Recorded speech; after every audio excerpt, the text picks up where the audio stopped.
This is where you buy things not because you need them or even because you genuinely want them, but because of how you think they'll make other people see you. The shoes, the watch, the car that's a financial stretch, the outfit that costs more than your weekly grocery budget. Let's be honest about what's actually happening here. When you buy something to impress other people, you're not making a financial decision. You're making an emotional one.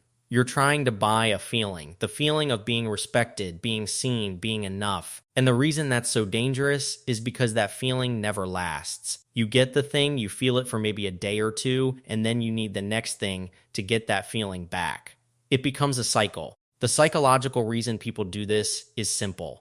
A lot of guys in their 20s feel behind. They feel like they should be further along.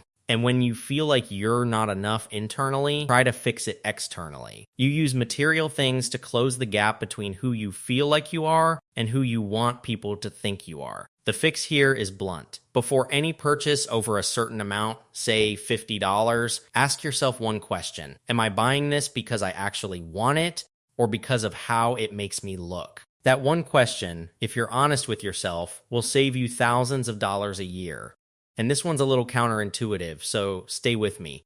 Scarcity mindset is when deep down you believe money is temporary. You believe it's going to run out regardless of what you do. So unconsciously, you spend it fast. Because why hold on to something that's just going to disappear anyway? This usually comes from growing up without much. If you watched your parents stress about money, if money was always tight, if you went without things as a kid, your brain developed a relationship with money that says it doesn't stay. And now as an adult, even when you have it, some part of your brain is waiting for it to be gone. So you spend it before it can leave on its own terms. This is where people get themselves in serious trouble. Because scarcity thinking disguises itself as living in the moment.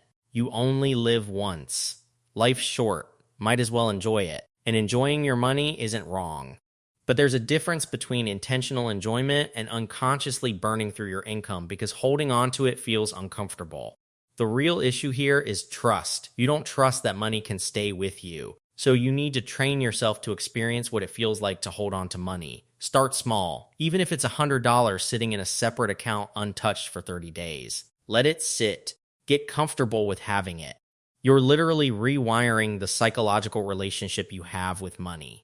It sounds basic, but this is what separates people who build wealth from people who stay in the cycle. This is probably the most visible pattern of all because social media has turned it into a full lifestyle. Looking rich. You know exactly what this is. The person who's always got the newest stuff, always looks like they're doing well, posts the right things, and privately is one emergency away from financial disaster.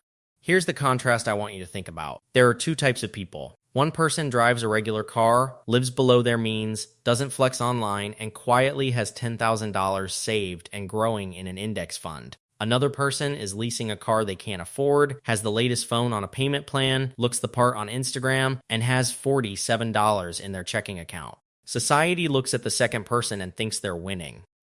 But which one actually is? The trap here is that looking wealthy and building wealth require completely opposite behaviors. Looking wealthy means spending money now to generate a perception. Building wealth means keeping money now to generate a future. You cannot do both at the same time, at least not early on. And if I'm being honest, most guys in their 20s who are trying to look successful are doing it because they're insecure about not being there yet. Which brings us back to point 1. The fix is to change what you're optimizing for. Stop optimizing for how your life looks and start optimizing for what your bank account actually says. Nobody who's genuinely building something is worried about whether their lifestyle looks impressive on a screen. Here's one that doesn't get talked about enough. Emotional spending. Using money to manage how you feel. Bad day at work? Buy something. Feeling lonely? Order food and a new game. Feeling anxious? Retail therapy. Feeling bored? Online shopping. Over time, your brain starts to create a direct link between spending and feeling better. Money becomes a coping mechanism. And just like any coping mechanism, it feels helpful in the short term and costs you enormously in the long term. The psychological reason this happens is that buying something gives you a small hit of dopamine. It's a quick mood fix. Your brain knows this, so when you're feeling low, it starts suggesting spending as the solution. And the more you reinforce that pattern, the stronger it gets. If I were you, I'd start tracking not just what I'm buying, but what I was feeling right before I bought it. Do that for 1 month. You'll start to see patterns immediately. Stressed on Thursday nights? That's when you overspend on food. Feeling down on Sundays?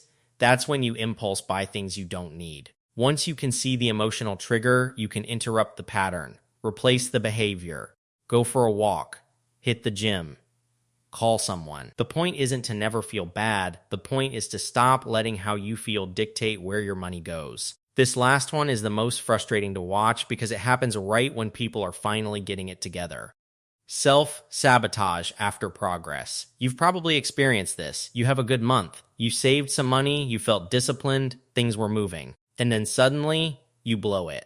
Big unnecessary purchase. Weekend that wrecks your budget. Somehow you end up back at zero. And part of you almost expected it. Here's why this happens. Your identity. If you've spent years seeing yourself as someone who's bad with money, then the moment you start doing well, there's a psychological conflict. You're acting in a way that doesn't match how you see yourself. And the brain hates that inconsistency.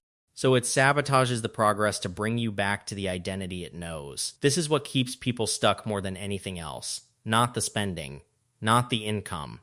The story you're telling yourself about who you are. I'm just not good with money. I've always been like this. Money just doesn't stick with me. Those aren't facts. Those are identity statements you've accepted as facts. And they are running your financial life from the background. The real work here is identity level. You have to start seeing yourself as someone who is building financial discipline, not someone who has arrived, someone who is actively becoming. That shift changes how you make decisions because you stop making choices that contradict your goal and start making choices that align with who you're trying to become.